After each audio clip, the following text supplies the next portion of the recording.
Hi friends, welcome to Akshay vlogs. ఈరోజు సింపుల్గా cabbage పొరియలు చేసుకుందాము. కావాల్సిన పదార్థాలు: కొబ్బరి తురుము, క్యారెట్, క్యాబేజ్, ఆవాలు, పసుపు, ఎండుమిర్చి, కరివేపాకు, పచ్చిమిర్చి. ముందుగా క్యాబేజ్ కట్ చేసుకుందాం.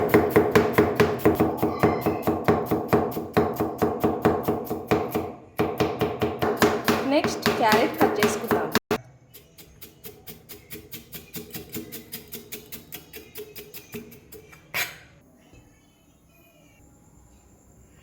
కడాయిలో ఆయిల్ వేసుకోవాలి.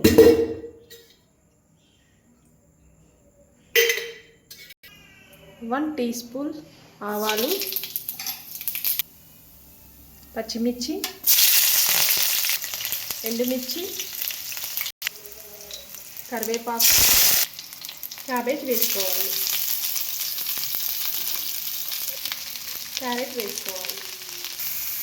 పసుపు ఒక 2 మినిట్స్ సిమ్లో పెడదాం.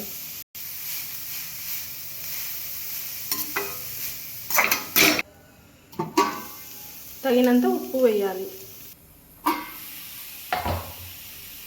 కొబ్బరి తురుము వేసుకోవాలి. Simple and healthy coconut poriyal ready. మీకు నచ్చినట్టయితే వీడియో లైక్ చేయండి.